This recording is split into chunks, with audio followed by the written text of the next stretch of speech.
Hello, everyone. Thank you so much for tuning in to join us today, and thanks for everybody who has joined in person. I'm Brett Theodos. I'm a senior fellow here at the Urban Institute, and we have just released a report that is looking at the procurement space. We've been thinking a lot about how to support small businesses, and I would submit that technical assistance, business development services, as well as capital access get a lot of attention relative to procurement. And so this is our down payment on talking more about it and engaging some long-term partners in the space who are working good and hard on these issues.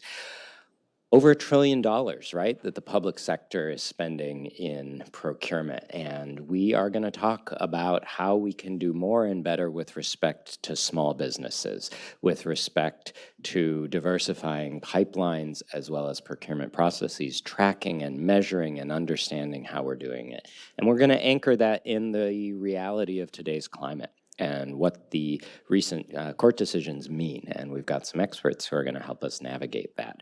So a little bit of housekeeping, and then we're going to go right into our panels. This event is recorded online.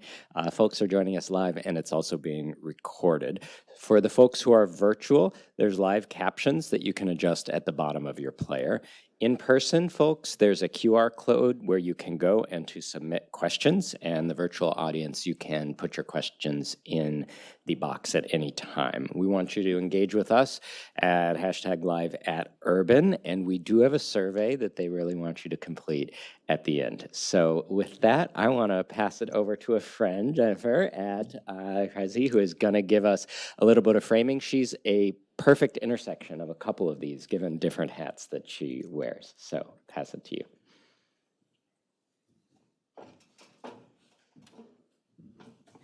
Thank you to, to Brett and to the Urban team, to all of you who are here in the room, to all of you who are here virtually, to everyone who's taught me all of the things I know about procurement.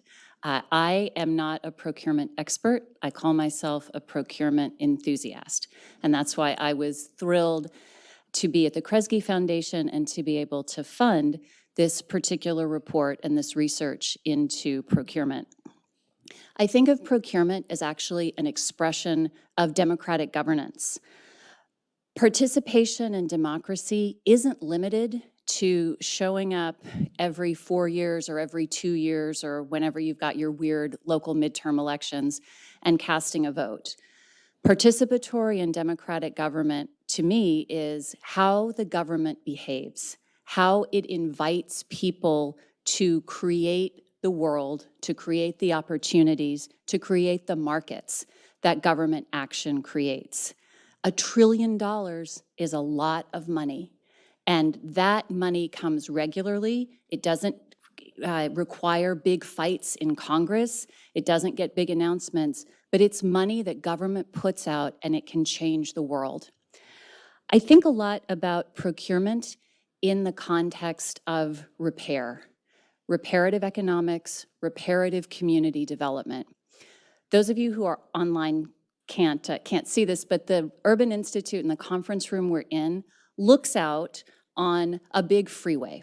And this was part of a big urban renewal project in Washington, D.C. that cut through a thriving, mostly African-American neighborhood. Wealth was taken out of that neighborhood.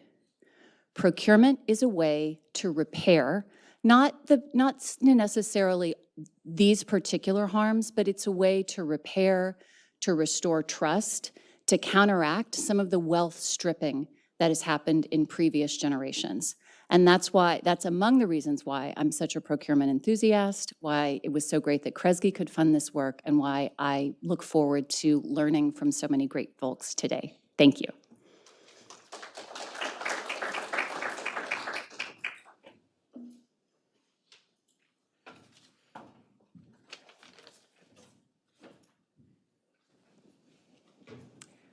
So I'm going to welcome our first two expert panelists to the stage. So glad they could join us. And they'll introduce themselves a little bit, but we got to interview a lot of people to create this report and this learning, and we wanted you all to join us on stage. And shout out special to Sophie and to Tomi, who helped at every stage of this research to get it together. But let's dig right in. Let's start with you. You've got a long history of having worked in this space and have seen some twists and turns with respect to the legal climate. And so I'm wondering if you could catch us all up to speed on where have we been, where are we at with respect to procurement, a special eye to MWBE issues. Sure, I'm happy to do that. And yes, I certainly have been at it a long time. I started in this business back in 1989 when we first had the Richmond versus Croson decision from the Supreme Court. And I was an assistant corporation counsel for the city of Chicago.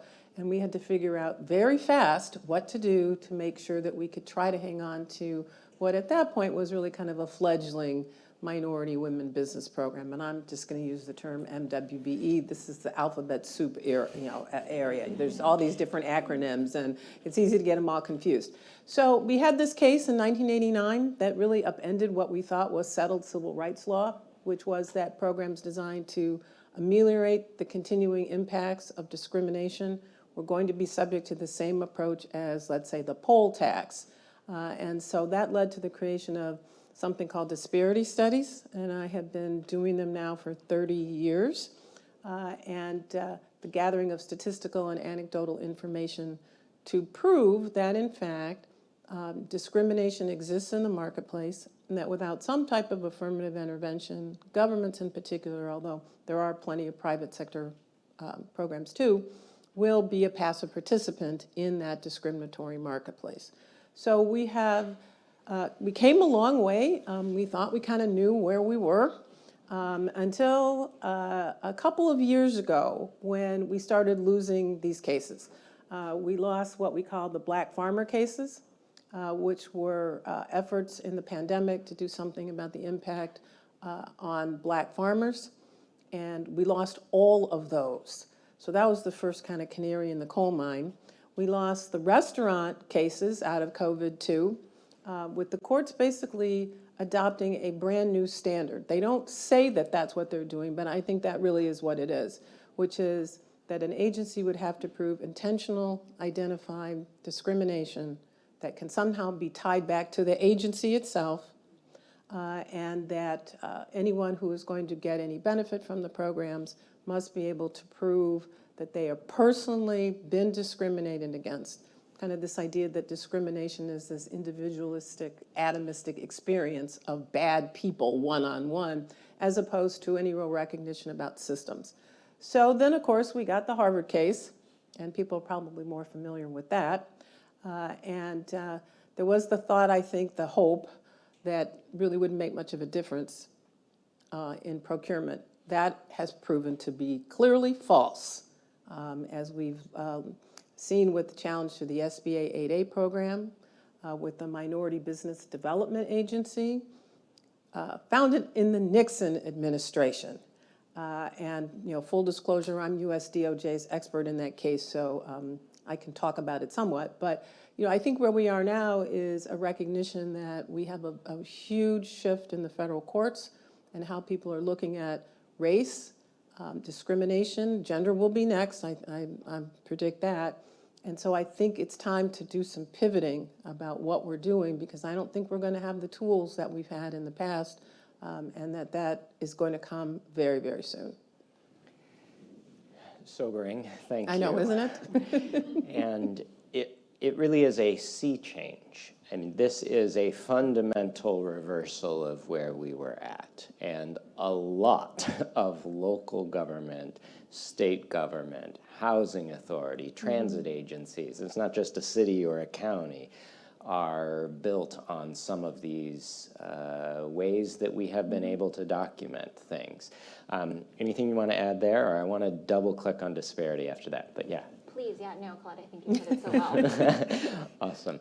So tell us just a minute more about what a disparity study is, what it entails, how it used to be good enough, and now implications. And we'll save for the end of our conversation kind of recommendations for local action, and indeed our next panel will have some folks who are working hard to get this together. But what is how we used to be able to demonstrate the needs for this program, and how is that changing? Well, the disparity studies were designed to gather statistical and anecdotal or qualitative information about the experiences of minority and women firms in a particular market area. And the idea was that if you could prove that there were large and significant disparities between who was available to do work and who actually got work, both as prime vendors and subcontractors, and I stress and subcontractors because there was sort of an idea that it was, just a more narrow program. But the studies were designed to provide what we thought was the evidence that the federal courts required to support the use of the highly disfavored tool of race-based decision-making in government procurement, or private sector too, really. And disparity studies usually had recommendations. People could develop goals for their overall procurement. Good studies gave you data to do contract goals. And we had a really great track record. I was always very proud to say that I had never lost a case. Well, I think where things are turning now is that the courts are rejecting the concept of statistical evidence. They're looking for bad stories about bad people. And we do have some cases recently that have explicitly said, and I quote, "Statistical disparities don't cut it." So if that's going to be the case, then I just sort of question the utility of these very expensive research projects to be able to support an equity agenda. And it's not just federal. We have had the case in Houston, and so bring us to the local level. And is it all ditto? The same issues are playing out for the local programs? Oh, at least. I mean, certainly when I was in law school, we all thought that the federal government maybe had a broader reach to deal with the continuing effects of slavery than the local school board might. But the Croson case, and then there's a subsequent case, Adiran versus Pena, that said no, that the federal government's in the same position as anybody else's. So I think we're going to really start to see it play out at the state and local level. Many of these programs are not well supported. Many of them aren't necessarily well implemented either. And so I think the attacks will be there. If you were a relatively small city, let's say 500,000, are you really going to take the risk of attorney's fees, costs, in order to defend a program within a legal framework that is now so hostile to what you're trying to do? And that's what happened in Houston. Yes, that is exactly what happened in Houston. And so we'll see. Our discovery closes in July, this is the Fifth Circuit Court of Appeals. I don't think that looks good.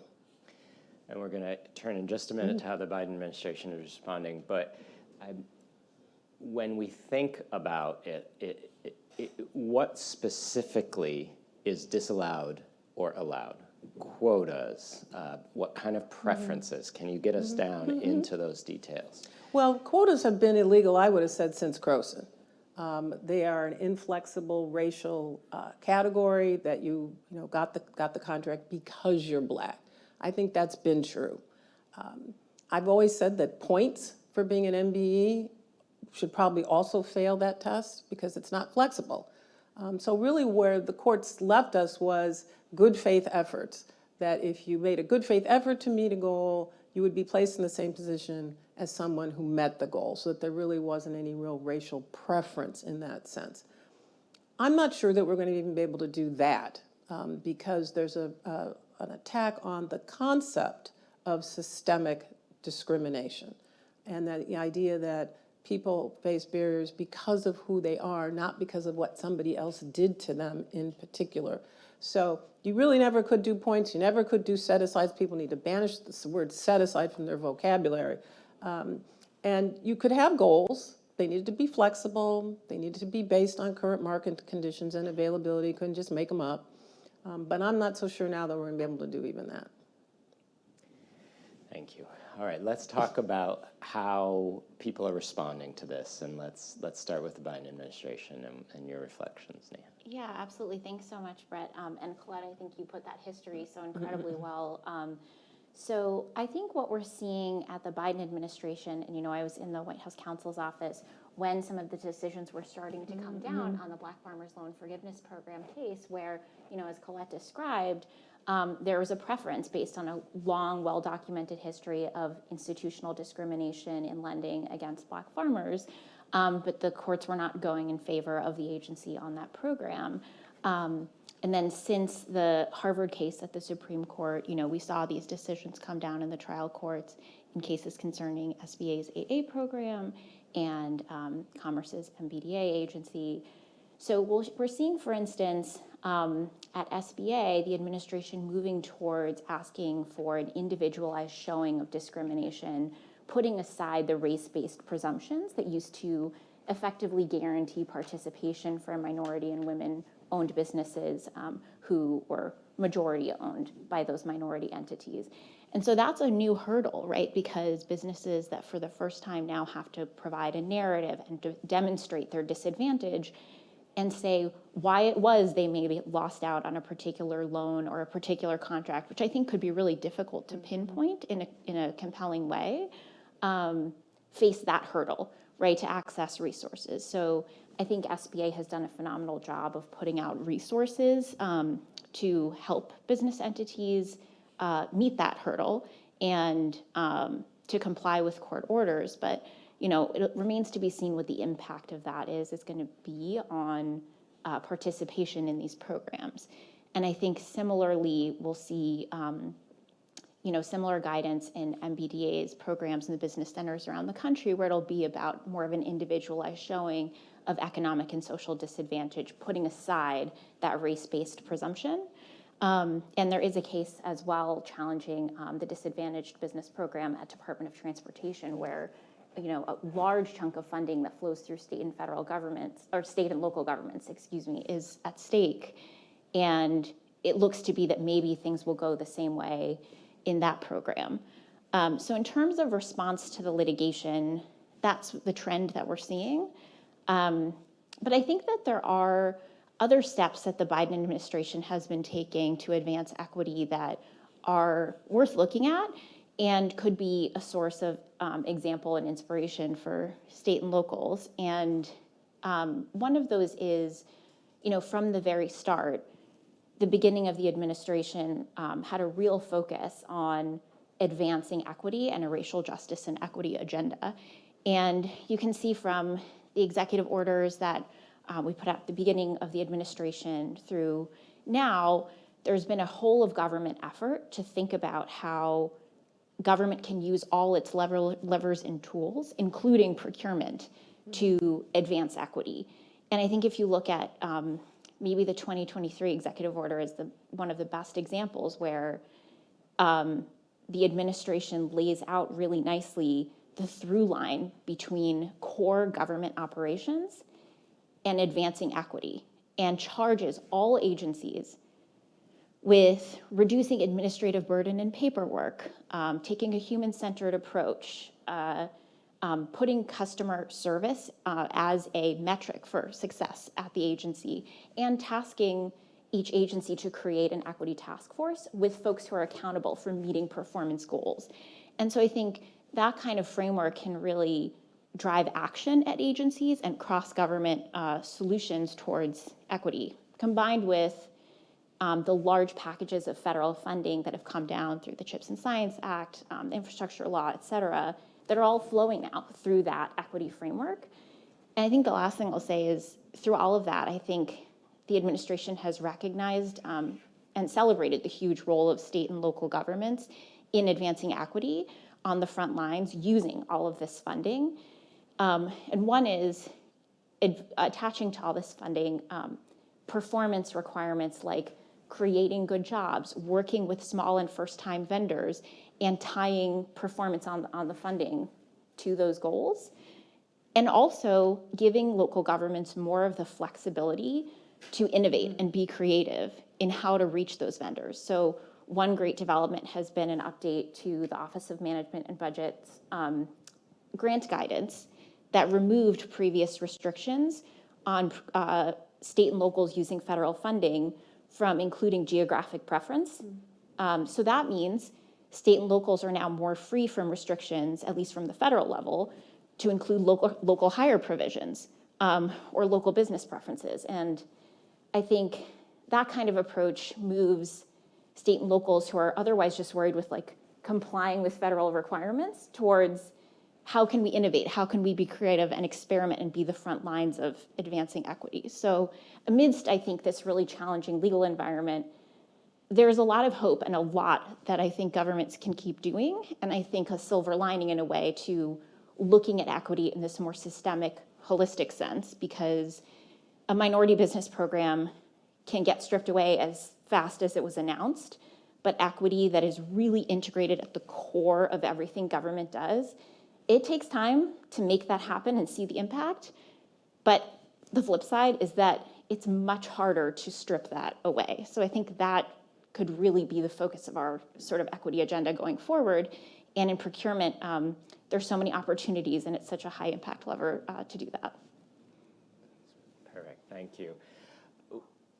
Help us understand, looking back almost 1, 2, 3 years, and even today. I know that we focused on the changing legal environment, but what is the state of play in procurement? How good a job are we doing at procuring things? And let's maybe spend a little more time on the state and local level, but what does diverse procurement look like? Does it happen? To what degree? Do we even know? Colette, let's start with you on how well are we doing? Well, I think we have a lot of data. There are some very good systems out there that can collect that data for agencies if they're willing to use it and actually gather it and hold people accountable if they don't submit it. So I think we have a fair knowledge base about what the outcomes are. Not so sure we have a good knowledge base about what all the inputs are. The truth of the matter is government is a difficult client. And I say that as somebody who probably 90% of my practice is my clients are governments. They pay really slowly. Don't let me start on that.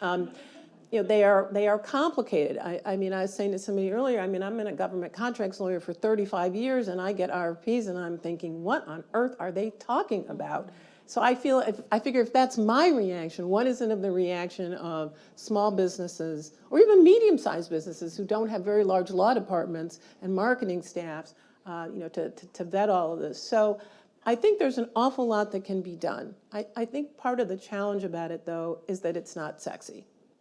You can announce a minority business program, and the media will have some idea what that means, and everybody will wave banners, and isn't that great? But nobody got any kudos for adding a second person in the accounts payable department to process invoices, or that risk management is now going to take a more individualized approach. I think a part of the challenge going forward is going to be to give state and local governments more resources. I remain concerned about what look to me like unfunded mandates, that it's great to tell people to do this, but unless you're going to give them some money to make it happen, they aren't going to.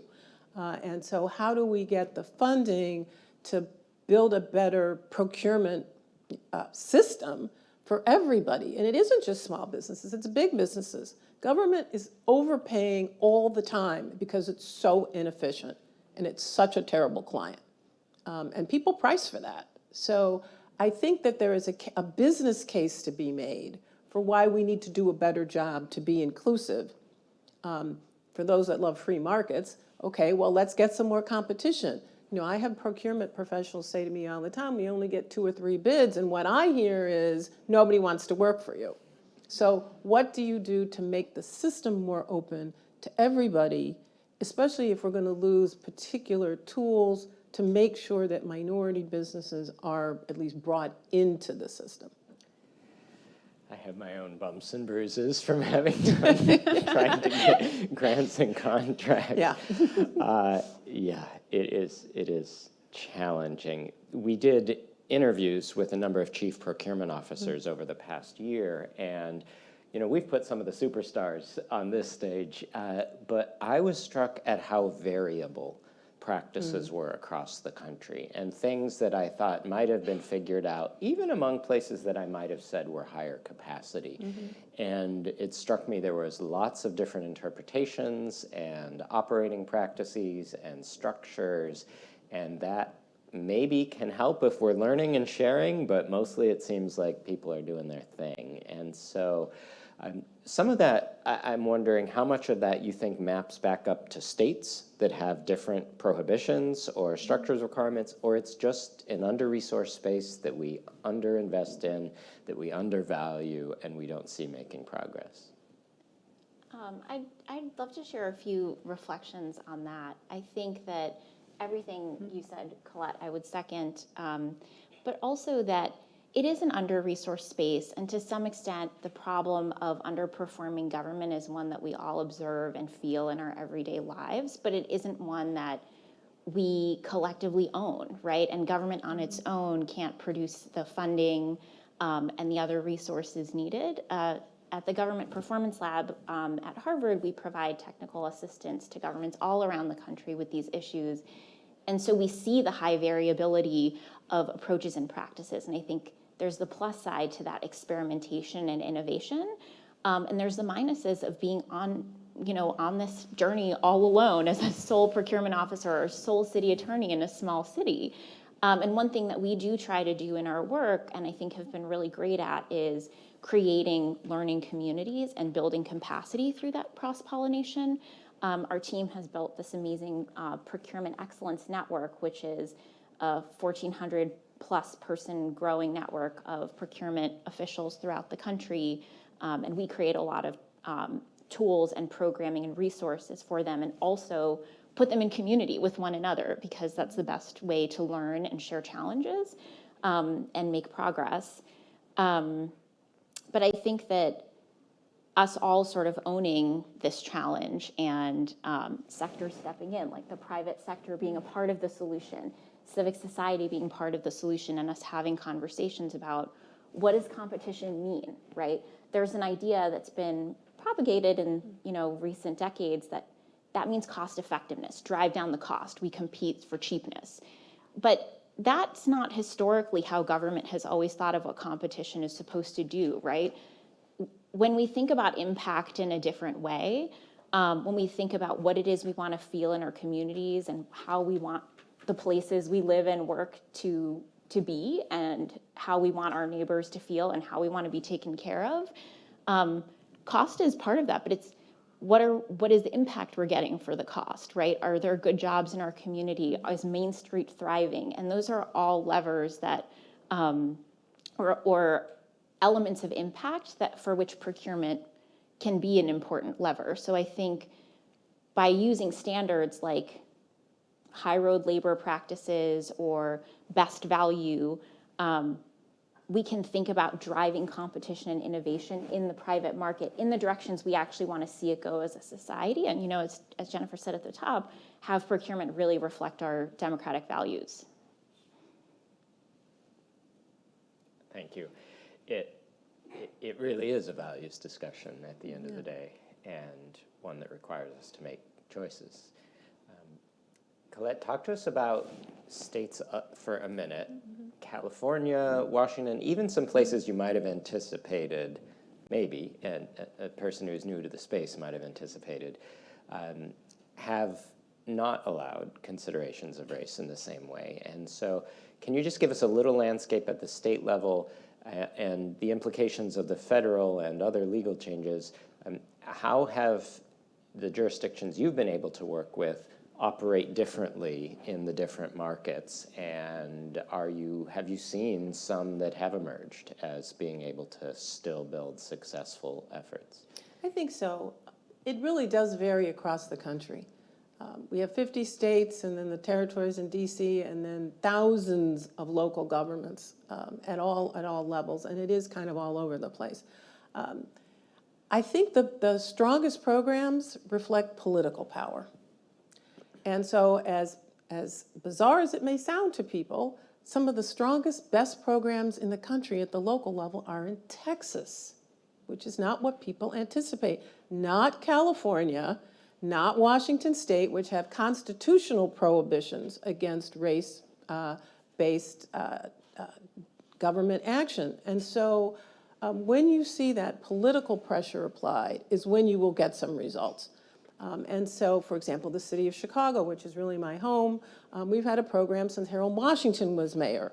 And so what you can get out of that is a commitment to do something. And that, to me, is the single most important thing. Disparity studies were great while they had them. I personally don't think they're a good use of resources necessary going forward. But if you want to make something happen, you can. The city of Chicago got its first disparity study 2.5 years ago when we did it. So we've had a program for 40 years with no study because it's the city of Chicago. So for good and for bad, but if you're the mayor, you make stuff happen.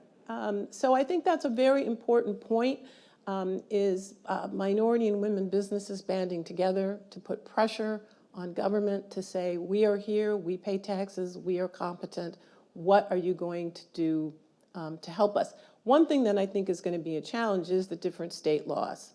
So some places, best value is just beginning to emerge. Some places we haven't done a straight hard bid in 25 years. So I think that's something that needs to be part of the conversation. How do we look at value in a different way other than just the cheapest, lowest cost, quickest project that you can get, which isn't really how anybody really runs their lives. I mean, do you always buy the cheapest thing? Probably not, because you get what you pay for. Very well said. So we've seen the shifting landscape with respect to race and ethnicity. We heard a quick prediction about it extending to gender. I want to unpack that in just a bit more. And what about veteran status? Are we on firmer ground with local status? What about size of business status? First-time contractor preference? How firm or not firm are some of the other tools that might be used in this space? Well, I think we're on very strong ground as long as it's not race. So, you don't need a disparity study for a veterans program. I've been trying to talk people out of that for years. Don't waste your money. Veteran status is not a constitutionally protected suspect classification, so here's some lawyer speak, under the 14th Amendment. Neither is size. Location, probably not, though that's always struck me as an interesting issue about Commerce Clause concerns, perhaps. But I think we're on really solid ground about all these other approaches. It's race that seems to get these judges all in a knot. Doing anything to recognize the continuing impacts of slavery, disinvestment, genocide of indigenous people, all of that is just like, we're done with that now. We've moved on. So I think that those are some tools. I do always want to say to folks, though, that things like size are a very, very broad measure. 95% of businesses in the economy would qualify as small. So yes, minority firms are disproportionately small, but firms are disproportionately small by numbers. So it's a tool, we should use it, local preference, although that may have some political and long-standing relationship implications that people need to be a little bit careful about, I think. Local, who's in the club that way. But I think these are tools that we're really going to have to take seriously and start using them to make sure that we are doing what we can to remain inclusive. I think I would agree with all of that and just add that I think a point of confusion on the race issue can often be the point that what receives strict scrutiny, that highest standard that has been applied in all the cases we've been describing that, I think has become harder and harder to meet. It's hard to conceive of a way to reliably meet it going forward, given what we're seeing in the doctrine. It really concerns decision-making based on an individual entity's race. And that's different from decisions based on what's a particular zip code, or one example from administration policy is the Justice 40 framework that looks to direct the benefit of investments in clean programs to environmental justice communities that are identified through a host of factors that don't involve race, but really get at what are the health and environmental harms that historically overburdened communities have been experiencing. And I would agree with Colette that because of the way the legal doctrine is framed, that is, at least as it stands right now, on much firmer legal ground. I will say something about gender, because I think there's this idea out here that maybe this won't impact gender, and I just don't believe that. The challenge that you mentioned to the U.S. Department of Transportation's Disadvantaged Business Enterprise, so here we go with more alphabet, DBE, program, includes the challenge to the gender presumption. And I don't know about anybody else, but I don't see this Supreme Court being particularly concerned about women's rights. So I don't buy this theory that, oh, well, white women will be left alone. Maybe, but it's hard for me to envision the court saying that you could have a program for white women, but not black men. I mean, sort of historically, socially, what sense would that make? So I would like to think maybe we can hold on to it, but I just don't think it's true. Yeah. Thank you. So how much of what we need to solve for is getting new entrants into government procurement versus, would you say, helping existing people add a new line of business or grow bigger? How much of it is we really need to bring new, diverse business owners into the system to begin with versus help people get the next rung up on that ladder? I want to say both and. I know. So I don't, I really do believe that. And I think something that we think a lot about our work, in our work at the Government Performance Lab, is before prescribing solutions, doing real rigorous root cause analysis and diagnosis. And that takes looking at the data of what's actually happening in the community. And often that starts with who are your diverse vendors? Who is the vendor community, right? And encouraging and supporting governments to go do vendor surveys, which is something that we support governments in doing and do workshops on. We have one coming up soon in a couple of weeks. And they find out all kinds of things they didn't know about vendors who have just had no idea that there were opportunities that they could bid for, because advertising is only to vendors that are already registered in the system or have bid in the past. Other vendors are confused or caught up in the registration system because it's overburdensome or bogged down in some way, or it's all paper-based, or the technology doesn't work well for them. And so there's a whole range of problems that could be at play, and I think without doing that diagnosis and really connecting with community, the vendor community, and then also the impacted community that experiences delivered goods and services, to understand where the shortcomings are, and then from there figure out, oh, it would be high impact in this community to create more technical assistance and supports to advance and expand the pool of ready vendors who are ready to register and compete. In other instances, there's a lot of great businesses who would be ready if they just got the advertisements or had some help with the registration process, and that was revamped. And so in our work, we really often take a both-and approach, but often emphasize one or the other, because it's based on what that community needs and where they're at and what's going to really be highest impact. Mm-hmm. Yeah, I think that's right. It really is both and. It's hard to be a government vendor. And I get concerned sometimes about this idea that we're going to go out and get all these really small companies and bring them in here and bankrupt them. So if there's not going to be support for them, then I don't know that we really helped. The other thing about it is that minority firms, black firms in particular, have just remained small. And so how do we grow firms to be really competitive in their own industries in an open, at least supposedly open market, so that they can do government work, they can do other work? What do they need? And I think the vendor surveys, when we first met back in the fall, I was delighted to meet her and find out all the great stuff that they're doing, because what I find is that people don't actually talk to the vendors. They don't ask them, what do you need? And then when they get answers they don't like, then, this happens to me a fair amount. They're like, no, we do this, we do that. And I'm like, people are telling you that you don't do it. So, you can tell me you do it. They're saying you don't do it. they don't have a customer-friendly mindset. And that is something that is going to be a real challenge, is getting government in particular to see itself as a client that people want to work with. And because if you're good and you don't do anything other than highway work, you have other markets. And so why would you want to go be bothered with the city when you can go do work in the private sector and get paid on time and not have to bond and do all these other things? So the technical assistance piece, I think, is really, really important to help people get the tools to do business with government, because we do require a whole lot more than the private sector does.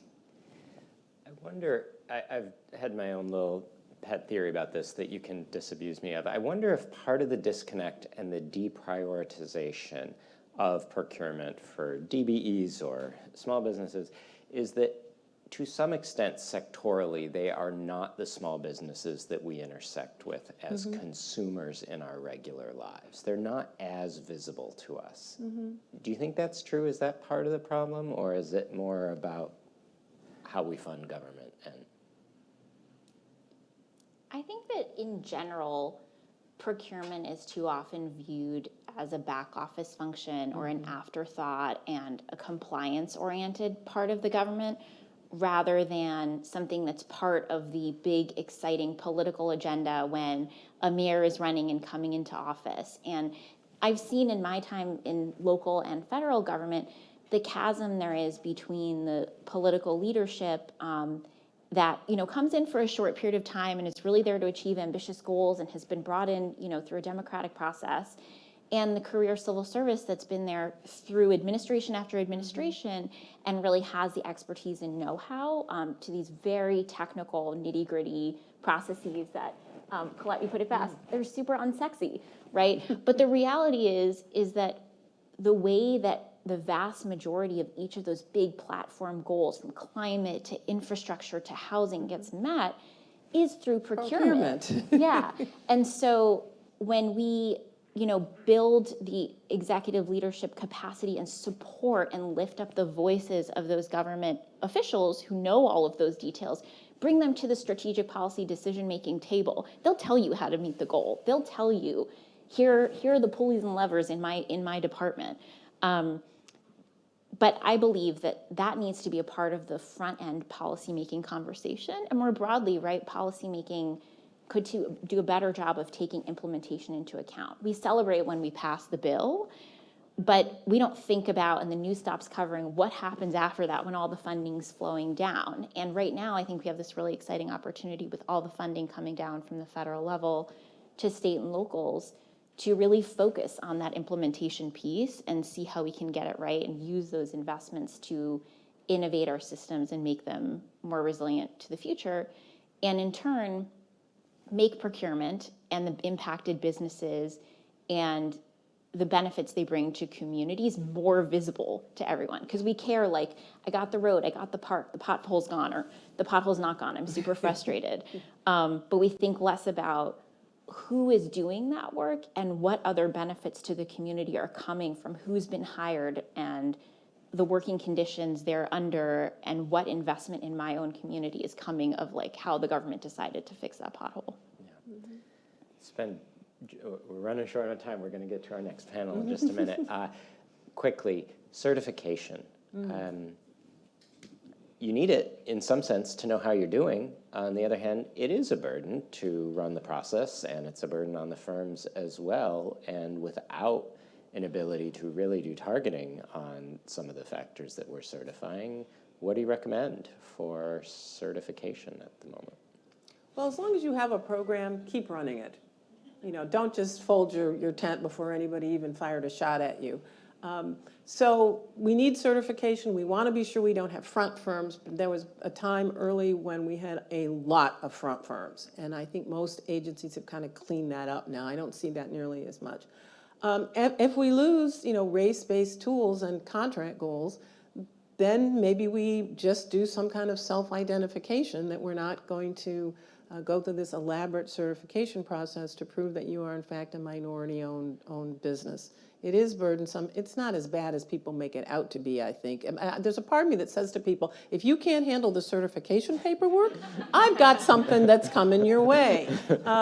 Okay, but I think that those resources we have always put towards certification, which has been huge, will need to be shifted now towards technical assistance, supportive services, making sure people get paid. So there's only so much money to go around, and we may have to start diverting some of it. Not yet. So last question, if there's one thing or maybe two things that you want to underscore as take action on this. We've laid the context. You look across different markets and you see what moves the needle and what doesn't move the needle. We've heard the importance of leadership, which is beautiful if you have it and harder if you don't. So what would you emphasize that you want to underscore that organizations, government should do? I think I would underscore that big lasting change is really hard. Right, and so thinking systemically, for instance, as we talked about the Biden administration as one example of a more expansive view on equity, looking at communities beyond race and where are barriers, where is structural disadvantage in a broader sense, that allows us to lean in more, right, when we're not just focusing on race, and it also illuminates opportunities for equity and inclusive economic growth in communities.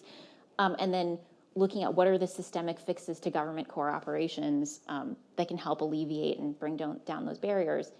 It's hard work. Change management is really hard, and the results don't come quick. And if we can all be aware of that and recognize that and come up with the strategies and solutions to overcome some of those difficulties when it comes to making real lasting change, I think that we'll all be better off, and particularly we will do a better job of continuing to sustainably advance equity, especially in the environment that we're in right now. I would say run a better procurement system and contracting system and payment systems so that the firms that can do work right now can do it and get paid and survive and maybe even thrive. And then it's making sure that you've educated the vendor community. I really do think that a lot of minority and women firms don't know what's coming.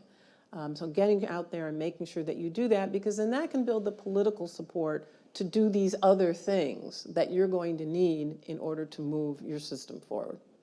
Fabulous. Thank you both. So Katrine, our co-host for this at OCP, is going to be up in just a minute with our other panelists, but please join me in thanking Neha and Colette. Fabulous insights. Terrific.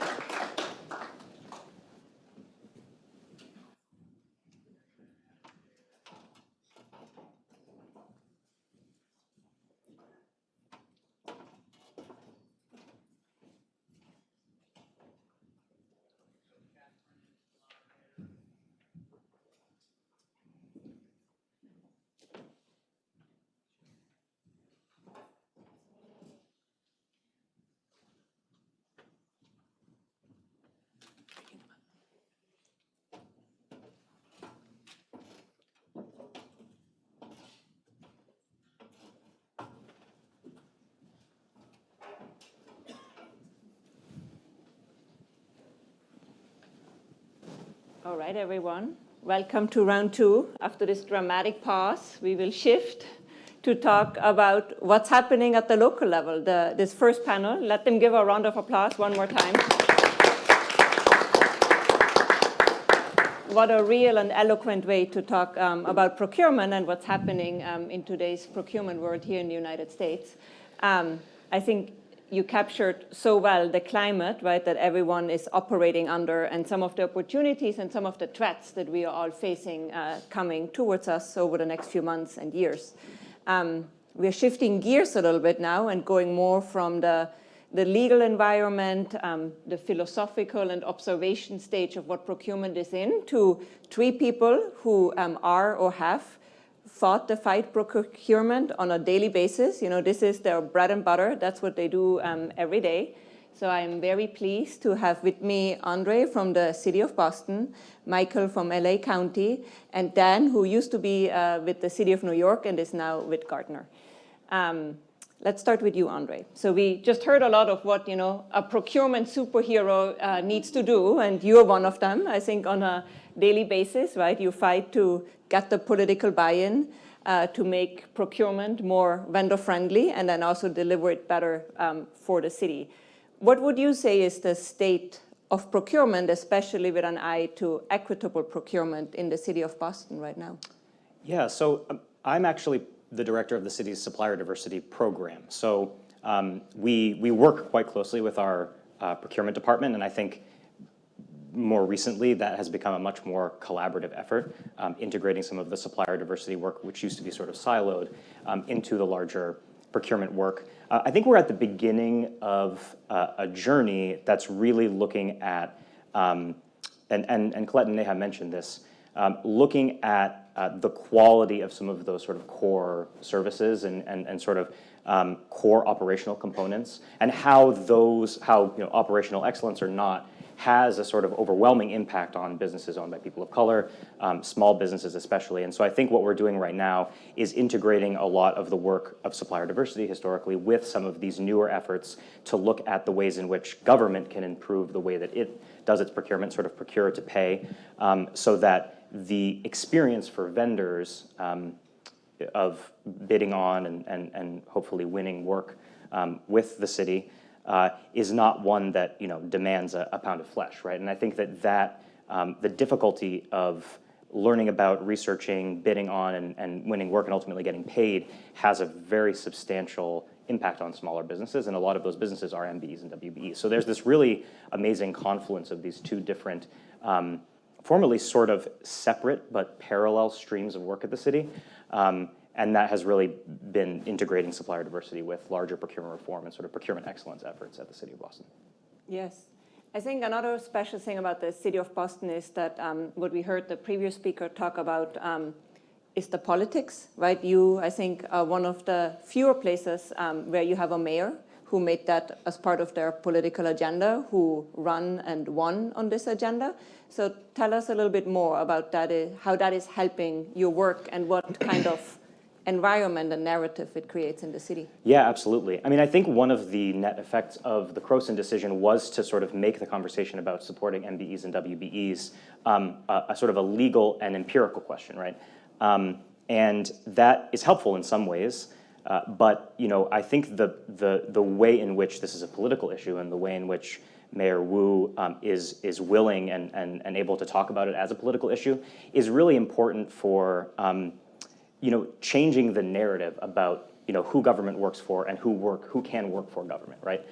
In our disparity study, which we conducted in 2019 and published in 2021, we did a lot of community conversations with small businesses owned by people of color and women, and we heard many, many times that government just doesn't do business with businesses like mine, right? So there's this perception, and in large part that's informed by the real history of discrimination in Boston, that even if I were to submit a bid, even if I got to the point where I was able to research and understand the RFP and navigate the digital procurement system, I'm not going to get this contract anyway. And so one of the things about the political side of this issue that's very helpful is it drives engagement, which is necessary, right? You can dismantle all of the barriers to access, but if people don't believe that it's possible, you're not going to get that increased participation. And so I think that's how framing this as a political issue is really impactful and important. Mm-hmm. Thank you. Michael, you have at LA County, it would be, I think, one of the bigger states in the United States if it were a state. Tell us what it looks like in your world, which is a little bit bigger than Boston. Yeah, it's a little bigger. First, I want to say how excited I am to be in a room, virtual and in person, with all of our procurement nerds. I feel like we're on this journey together. Andres and I were just talking about this. I think if I were to be very honest about where we are, I would say it's okay. I don't think we're great. I think, we're on this journey, and we're probably kind of in the middle of that journey. In California, just to kind of frame it for everyone, since 1996, it's been illegal for us to provide any preferences based on gender or race. And so a lot of the local jurisdictions and the state itself went towards a more small business, local business program. We actually have a very big preference for our local small business program. It's 15%. I don't think I've seen a bigger preference in the country. That includes both, or all three classes of businesses. One is our local small business, one is our disabled veteran businesses, and then social enterprises. Last year, our last full year, we awarded about $1.08 billion in our total spend to those classes of businesses. Seems like a lot, but we do about $6 to $8 billion a year. So it's not quite the 25% that our Board of Supervisors has set as a goal for our county. This year, we're on track to actually beat that. We're at Q3 about $953 million for those businesses, which is, again, great, but you kind of have to dig deeper into the numbers, right? So you say, how much of that went to our, what we call community businesses, which includes minority businesses, women-owned businesses, and our disadvantaged businesses, LGBTQ businesses, about $260 million last year. Or I'm sorry, $260 million this year, $373 million last year. So not as much when you think about the pie that's out there. It's not hitting the people that these programs, I believe, were really designed to help. And so when I think about that, I think there's a lot of work to do, and that's why I would just say we're okay, we're doing all right. I think that we have a ways to go in actually making the process more business friendly. You know, we act so much like we're adversaries of these businesses instead of being actual partners in delivering the service to the public. And I think we have a long way to go in sort of changing that mindset. Yeah, that's really interesting. And you obviously came from New York, you know, made a stop in LA, now in LA County. Is there something that you see, you know, that helped you get to the okay space where you are now that other places had or didn't have, maybe? Well, I think New York is doing a tremendous job. I think it's interesting because when you talk to a lot of jurisdictions across the country, we all kind of have similar problems, and we're all trying to tackle them with a similar set of tools. And I think the biggest challenge for all of us is the varying levels of governance that we have. But we are having a moment, right? Like top to bottom. I mean, at what point in history have we had a presidential administration talk about equity in procurement, right? And then that actually inspires us in LA County and our Board of Supervisors to actually put into motion officially an equity in county contracting initiative that's going to touch all of our businesses and all of our departments. The governance in LA County is a little bit different than New York, where you have a strong mayor system. So all of our departments were basically, and still are in most cases, doing business the way they want to do business. So you as a company might have 40 different experiences, even though you might be buying the same thing. And that's what we're trying to change, right? And that's what I think New York has come a long way in changing. LA City is also working towards that. And in LA County, that's what our goal is to make that a reality. Yeah, I love that you're saying that. We have the Open Contracting Partnership, so we work globally and in the United States. And one thing, you know, that we see everywhere, which is what you just said, is often the vendors, right? They know that they are working with the 5 different city departments or county departments and how much they are selling them, what they are selling them. And then you come to the government entity and they have no idea that all 5 of you are buying from the same vendor. So definitely, I think something we should come back to is, you know, the power of data and the power of the buyers working together to change some of that. New York, you have, you know, it often is seen as the North Star of, you know, what a city can do for procurement in general and equitable procurement in particular. Tell us a little bit more of what you were able to change there to get there. Thanks. I was sort of just first sitting here just relieved that I'm no longer working for an elected official and have to have all stats in my head. And that the Tell relief us, Bill, you're the only one who can say everything he wants to say. Feels good, feels good. I would say it starts with leadership. I think this was mentioned in the last panel as well. Michael and I were lucky enough to have a couple of deputy mayors within New York City administrations that cared a lot about this. We had procurement nerds at the highest level, right? you're not going to get the mayor really to care so much about procurement, but from a deputy mayor's standpoint, we had Linda Gibbs in the Bloomberg administration, we had Tony Shorris in the de Blasio administration, and I think that carries on today in New York as well. I think public officials, and this was also mentioned by Colette, I think they think that success is speaking, and speaking this into existence makes it happen, but the resources have not been there, and I think what was different in New York was that there were real resources put behind the modernization effort, and it still wasn't enough. You know, we thought we had an army behind this whole effort, and at the end of the day, it still wasn't enough. It didn't go far enough. We had the tools, but didn't move everything that we could have in time. So I think, you know, if the window is closing on some of the tools that we have in this space, I think the analysis, the post-mortem analysis on that stuff will be that we didn't implement enough, that we talked a lot, but we didn't actually do the real gritty work of modernization in some of the spaces that we could have.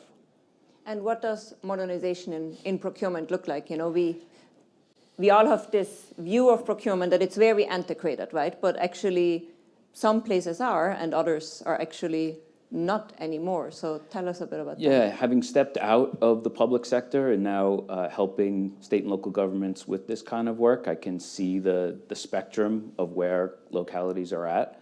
Having spent a little bit of time in Boston, very different from New York in size and scale, but also in implementation. People think that technology is a solution. It's not. It's just an enabler for what you want the solution to be. This is absolutely a people, process, and technology effort all across the board. You need people, the right people at the right time. You know, there are folks from the controller's office here, Charlotte Hamamjian and her team, right? They get what it takes every day to do this work. Those are the kinds of folks that you need, thinking about all of the different efforts that are required for modernization. But it's a hearts and minds effort more than anything. It really is a people issue. And I want to go back to what was said before, where the client in your everyday procurement shop, there seems to be a culture where the client is the city or the state, right? And what we tried to do in New York was to change that mindset where the procurement shop's client was the vendor, right? Our job was to make it their job easy to do business with the city instead of, you know, representing the city to the vendor in a competitive situation. I think we made some headway there, but it's an aircraft carrier to turn around, not a canoe. So you've got to do it every single day. And, you know, there's more and more people like us coming up, and, you know, we need more of them at the deputy mayor type level that really care about this stuff. And that's how we're going to move in the right direction, I think. Absolutely. I love that. Procurement for the people, by the people, right? That's definitely a slogan I think that we all can embrace. And I think Boston has been doing a lot about that. You know, you are in the position that not so many city governments are in, that you actually can hire people to build, you know, the army. So tell us a little bit more about that. You know, why more people, and whom are you finding, and how is that going? Yeah, I mean, I think one of the things that is really important, obviously, is sort of the talent pipeline here, right? The focus on procurement and finding people who are interested in public procurement. And I think we're really lucky in Boston to have a group of people, some new, some old, who have been sort of carrying this torch for a very long time, that sort of recognize, many of them who are coming from the technology space, specifically sort of civic tech, who sort of see public procurement as a service, as a public service, right? And I think that the city of Boston especially has had a really strong vision for digital public services that are more so than anything else predictable, right? So that if you are someone who's just moved to the city of Boston and you get on the city website, right, everything you need to find is where, you know, is easy to find, right? And so I think that we have a lot of people who are bringing that same mentality to procurement, especially the technology of procurement, as sort of as a digital public service, right? With folks thinking more about user experience and the diversity of different experiences that a vendor can have when, you know, searching for and bidding on work with the city. So we're really lucky also to be surrounded by partners like HKS and the Government Performance Lab, right? I think that, again, we're sort of at a hub of a lot of different people, practitioners and, civil society and folks who are thinking about procurement in this more strategic way. And so we really benefit from that. And then I will say we are also benefiting from advocates. We've had very strong advocates in Boston, particularly business associations that serve minority-owned businesses who have been really interested in the disparities in public contracting in Boston, and I think are bringing a similar intensity and interest as has been brought to issues of wealth disparity in Boston over the past couple of decades. And so I think what that creates in Boston is an environment where public procurement is more of a topic of public discourse. And that pays great dividends, both in terms of the businesses that hear that, but also in terms of attracting talent and moving towards a common language. Michael mentioned that it's good to see and hear so many people who are sort of procurement nerds, and I think that we've benefited greatly in Boston from having many like-minded people across many different departments. It is still the aircraft carrier. There are 50 departments of the city. I would be lying if I said that every single department head or procurement officer is thinking about procurement in the way that we want them to think about it, as sort of a strategic enterprise. But all of that environment has been really conducive to making, I think, very quick progress, certainly on the supplier diversity front, and also on this larger procurement reform effort that's really has its eyes on sort of excellence in the delivery of this service. Yeah. I love you brought many things up that I think were mentioned in the report. That's not, we're all here because a great report was written that captures many of these great insights, and you contributed to that report. And I love that we are picking on some of the things that you traditionally don't talk about in procurement, right? Politics, teamwork, hiring people who want to work in the profession. I think those are all really important ingredients, to make procurement deliver better and make it more equitable. If you had to choose one of the other things that are mentioned in the report or that you have seen work well in Boston, be it on the supplier side or the procurement side, what else would you highlight? I mean, I think I'll speak from my experience on the sort of supplier diversity front specifically. I mean, the goal of our department is to encourage the participation of women and minority-owned businesses in public contracting. And I think historically our approach to that has been to build sort of increasingly rigorous compliance infrastructures that ask departments to go through a series of steps before they do a procurement of over a certain threshold, requiring them to do outreach to small businesses, to businesses owned by people of color and women. And I think those things are important and effective to a point.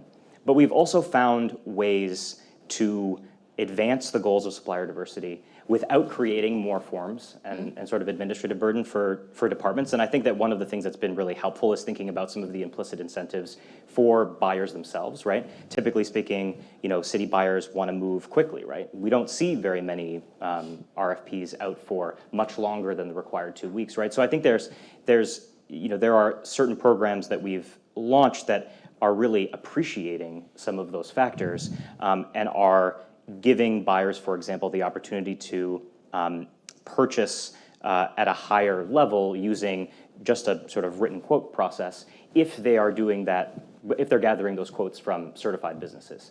And so that's been really impactful because it understands the situation that the buyer themselves is in. And I think that goes back to Dan's point here that it is about people ultimately and understanding the motivations and the incentives of the people who are actually on the ground purchasing the goods and services. And I think that those interventions, despite the fact that the compliance infrastructure stuff is important, are really helpful and have been really impactful, especially for our spending with minority and women-owned businesses. Yeah, thank you. That shift from a compliance mindset to an impact mindset, I think, is a really important one that we are seeing more, everywhere, but at varying degrees, maybe. Michael, same question for you. What have you seen work in LA County, and also, given that you're a county and therefore have many buyers and many cities, in your county, anything that you're doing as the county that's helping the other buyers in your context? So. Can we just take a moment and note Andres's point about no more forms. Yes. Because No more anytime forms. government says that they want to help you, they give you more forms to fill out, right? And so I just want to say thank you Less for than that. 10 questions in a form, yeah, you right. know? I'm so excited to hear about that.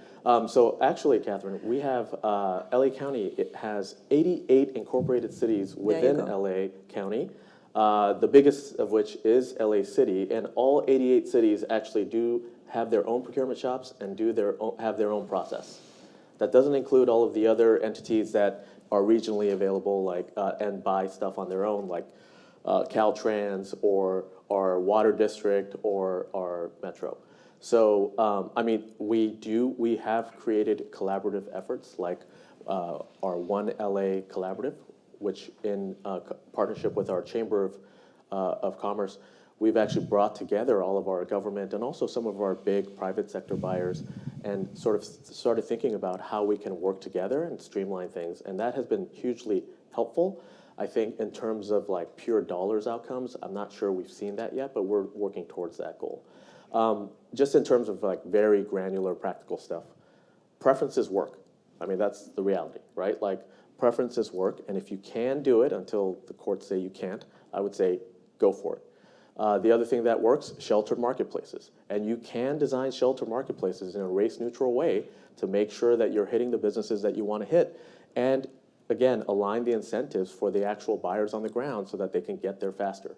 So for instance, we actually have what we call, New York City calls them pre-qualified lists, other jurisdictions call them something else. We call them master agreements. So we have master agreements, so you have to, we solicit to get companies onto this bench, and then we do mini competitions to that bench, right?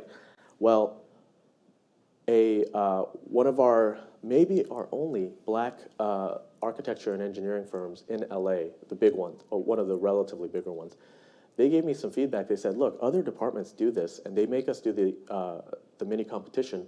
So we're spending money to get on the bench. Then we're spending money to compete and not getting the contracts. Whereas we in the county, we actually had ours at my department, we had it just as a rotational. So we just had 10, 15 firms, and we would just say, hey, write a first refusal. And so they were guaranteed the ability to get work off that bench contract. Those things, that kind of design matters. And I think, just to echo everyone on the stage, that's really truly human-centered design around procurement, right? Like understanding what the market is telling you, understanding how the businesses actually work through the process. Prompt payment, great idea. But most jurisdictions have it as at the approval stage, right? So it's 2 weeks after you approve. Who's tracking when the invoice comes in and how long it takes for the departments to approve it, right? Well, now in New York you do that, right? But we can't do that automatically in LA. So we're working towards that as well. I mean, I could list off, like, I'm a big fan of not one solution, but like 20 different solutions, because I don't think there's one silver bullet here. So I could list off 20 more, but I'll pause there. No, I love that. And I mean, again, because we work globally, right? Tracking payment and prompt payment is an issue everywhere, and being able to measure that, can really matter, and reducing that lead time to be able to do that, which is a nice segue. We like to say you can't manage what you can't measure, which is true for a lot in procurement and at all levels. But in New York, you were able to be more data driven. Can you tell us a bit more how you got there and how it helped then to make procurement more strategic? Sure. So a few examples. One, there were, as was mentioned before, there's a very little data sharing going on across agencies. And so you had 5 different agencies dealing with the same vendor, didn't know it. We were able to speed up the what's called the responsibility determination process, because agency 1 was able to leverage the work of agency 2 working with the same vendor. And so just basic data sharing certainly speeds things up. Accountability, transparency across the board. One of our guiding principles in New York was putting the entire process in a fishbowl. You can only do that when you've got some data and some transparency around processes. And then the other, I don't know, the pandemic sort of interrupted some of this work, but the idea that I would say anywhere from 90 to 95% of the procurement work in a procurement shop is routine. Right, it is rote. It is rubber stamp, yes, this looks good. These are things that can be checked by a digital system and moved along. And what we were trying to do conceptually was move those things out into its own lane, right? I think the reason you have some issues in prompt payment is because the $100 invoice is on a pile with the $1 million invoice. And it's very difficult to get to the $1 million invoices when you have 50 or 100 of the $100 invoices sitting on top of them, whether that's digital or paper, right? They're each getting the same type of review, analysis, controls, and rigidity around those processes. And so can we take a lot of the chunk of the work in a procurement shop and move it in its own lane that sort of moves quickly? And the things that deserve and need the level of scrutiny that is warranted, then can get it in a much more efficient and expeditious way. But that's what I think, that those things are only possible when you have data transparency and some kind of digitized modern system to manage the work. Absolutely. And linking it back a bit to the first panel, thinking about the legal threats out there, although I think Colette kind of told us it's the new reality. Maybe we have moved from threat to reality. How do you experience that on a day-to-day basis, sitting in the city of Boston, thinking about what you want to do next? What worries you, and what might be an opportunity to think about things differently?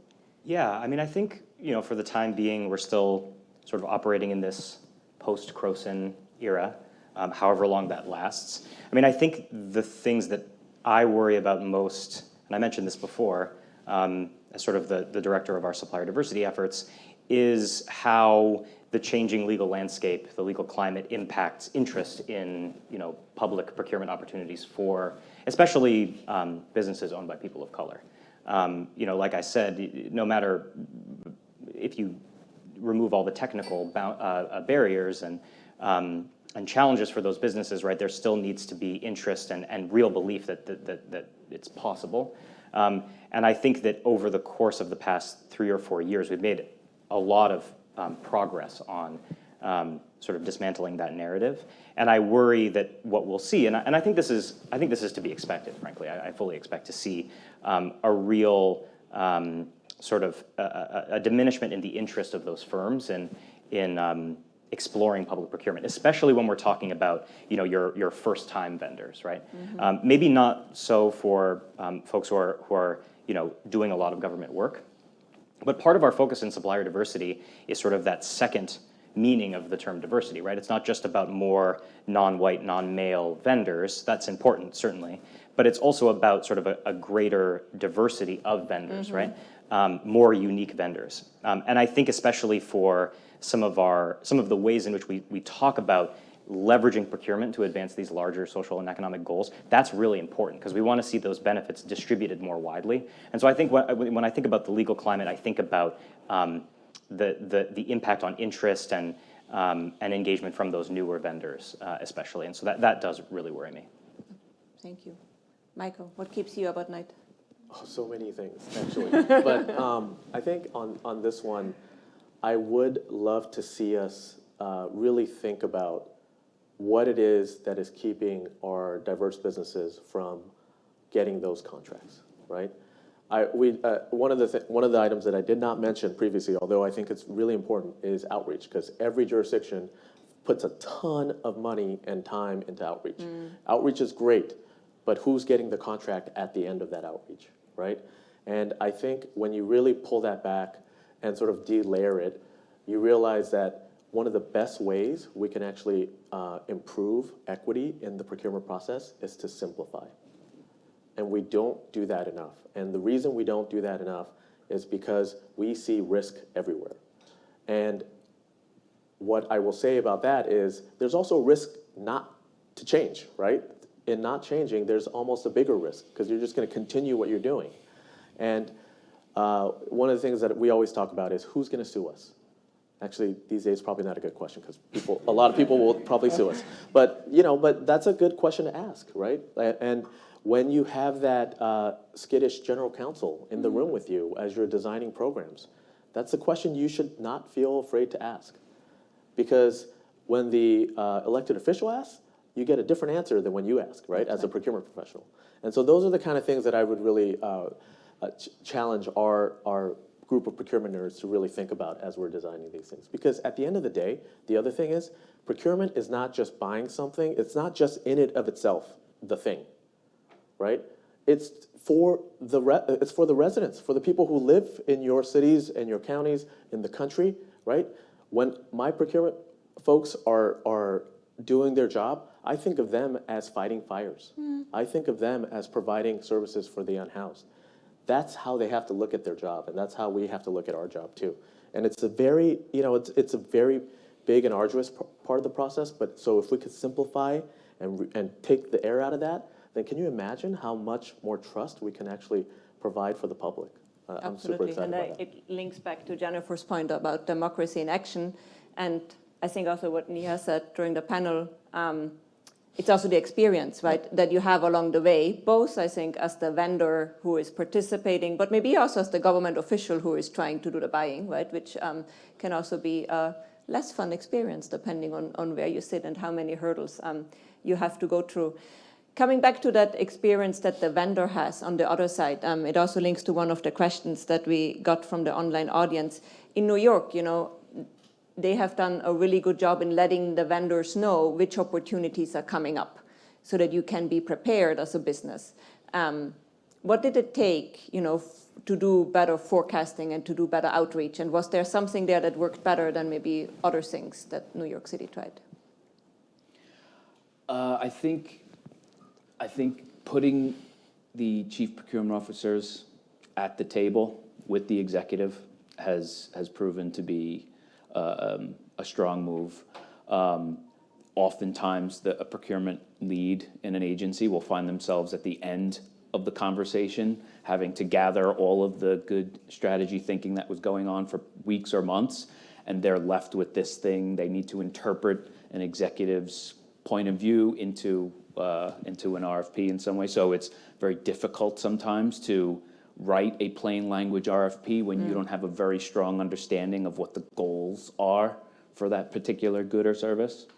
So I think putting them in the room at the very beginning has helped, right? Because it's often that procurement professional who's managing the list of procurements that are upcoming over the next 3, 6, 9, 12 months, right? And alerting the vendor community that it's happening. And so the more in tune to what's happening from a strategy perspective at the table, the better. And then it's just plain old transparency, right? Like there's no secrets. People get caught up in, well, procurement is this black box and we need to protect the, lawyers do that to us, not all of them, but they inject that kind of paranoia into procurement professionals, unfortunately. But besides maybe who the evaluators are on a proposal, right? Like that kind of stuff, that should be, sort of kept in-house. But other than that, there's really nothing about the procurement process that can't be completely open and tracked by anyone in the public. So I think a combination of those two things, I think. I love that. You're speaking the open contracting language. Yes, we are together here. There was one question from the audience that might be great for you, Andre, and it says, certification, it's putting all of the burden on small businesses. How can you do this without making it so difficult for businesses to get certified? Yeah, that's a great question. I mean, I think like the cognitive dissonance that I have sometimes when thinking about certification, especially for groups of businesses that are already at that disadvantage and are less able to absorb sort of the administrative burden of competing for government contracts. I mean, I think that one way that we're starting to think about it in Boston, especially with respect to the ways in which certification requires sort of compiling documents, is that the cities and states interact with businesses at a lot of different touch points, right? So if you're a business in the city of Boston, you're at some point going to get your business certificate from the clerk's office. So in many cases, the city itself, in all of its various departments, has a lot of the information about the business already that we put the burden on businesses to collect and then resubmit to us.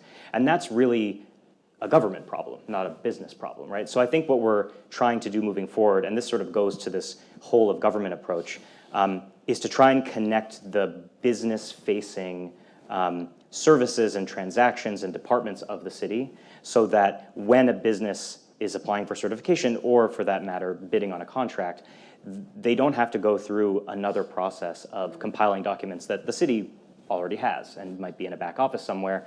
But I think that connecting those dots and bringing in folks from the clerk's office or other business-facing departments is really important to sort of lowering that burden. And then there are other approaches like sort of tiered certification, so that when you initially apply for certification, right, you're not required to submit as much documentation. But if you're actually bidding on a contract, or you're past that stage, right, you then complete that like larger portfolio of documentation. But I think those are some of the ways we're thinking about it. And I mean, and it really is taking a lot of influence from sort of the digital public service, the civic tech realm, and a lot of those minds that are thinking about simplifying, thinking about user experience, thinking about predictability.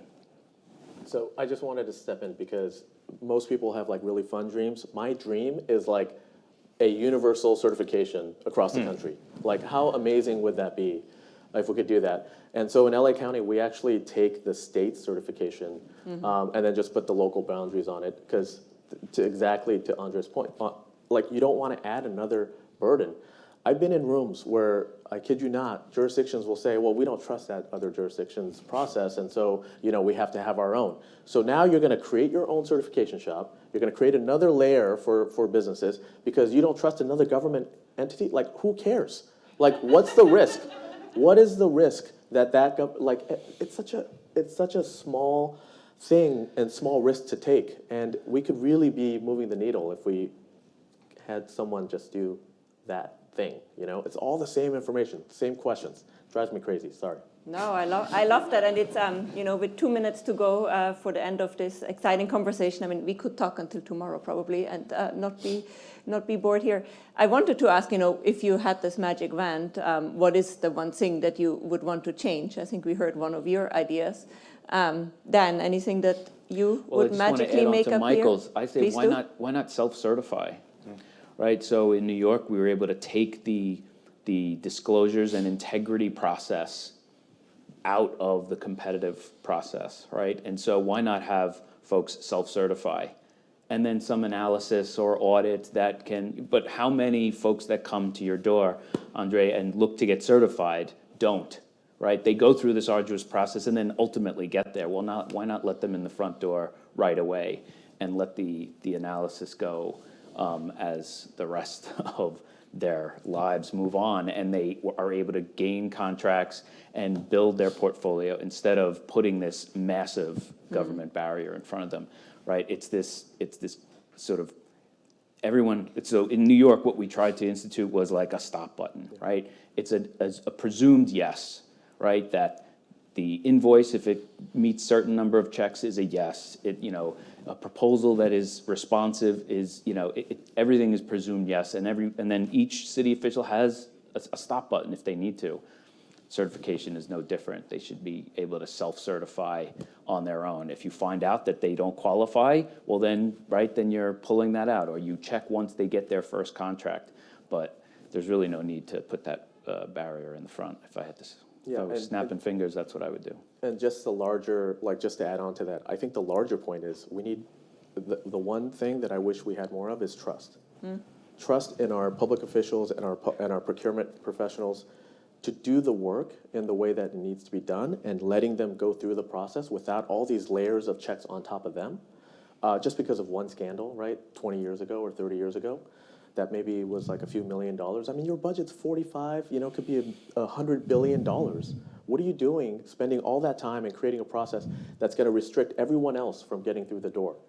And then I think that will actually help us, to Jennifer's point earlier, create that trust and increase that trust from the public in what we're doing, because now they're going to see the fruits of that action in their own lives. Wonderful. What a nice way to end this conversation. So all that's left to do for me is to thank everyone, thank the Urban Institute for writing a great report and hosting us, Jennifer, us being an amazing Kresge funder who supports this great work, having two lawyers, who do not cause trouble but help to fight the good fight. And then, these amazing gentlemen here who do this work every day that serves the citizens and creates impact. I hope you join me in saying thank you to all of them.